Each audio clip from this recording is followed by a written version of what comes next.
قرنطین څه دی؟ د قرنطین تاریخ له کومه ځای سرچینه اخلي؟ تاریخي قرنطینونه کله پیښ شوي او په اسلامي تاریخ کې د قرنطین بیلګې؟ له ویډیو سره تم شئ ترڅو د دغه پوښتنو ځوابونه ومومئ. په ایتالوي ژبه کې کورانټه ژیرونې 40 ورځو یا 40 ته ویل کیږي.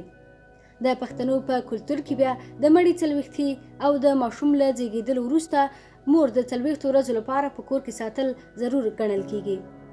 د هندو ساتوانو، مسلمانو پیروانو، بودایي پیروانو او مسیحي راهبانو چیله هم همدغه 40 ورځو یا قرنطین ته ویل کیږي. په مسلمان او مسیحي عقیده کې د نوح علیه السلام کښتۍ د 40 ورځو لپاره په اوبو کې بنده وه.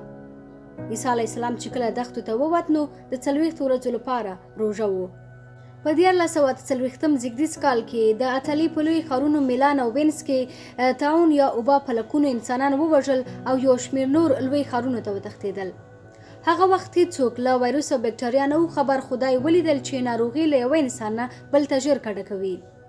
وینس چې هغه وخت د نړیوالې سوداګرۍ مرکز و نو حکومت اعلان وکړ چې د بیړۍ مالونه به په بندر کې له پاکولو وروسته خلکو ته ورکول کیږي. او له وینس سره نږدې په ټاپوګي کې روغتون جوړ کړ او له بهر راغلي خلک به یې د 40 ورځو لپاره له نورو لرې کول یعنې قرنطین کول به یې.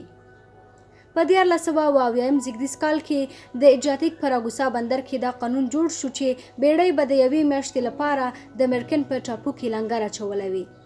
خو دا موده بیا د ایټالوي ډاکټرانو له لورې لنډه یا اوږده شوله. اوس مهال د کرونا ځپلو لپاره 15 ورځې وخت ورکول کیږي چې له نورو ځانونه ګوښه کړي، خو بیا هم دې ته د قرنطین ټکی کارول کیږي. قرنطین سلګونه کاله تاریخ لري او په هر پړاو کې بدل شوی دی. د قرنطین اصطلاح د انسانانو د ژغورنې لپاره کارول شوی او اوس مهال هم دغه قرنطین د انسانانو د ژغورنې لپاره عملي کیږي. د دې معلوماتو لویه برخه د لیکوالې او ژورنالیستې صفیه حلیم نه ترلاسه شوې.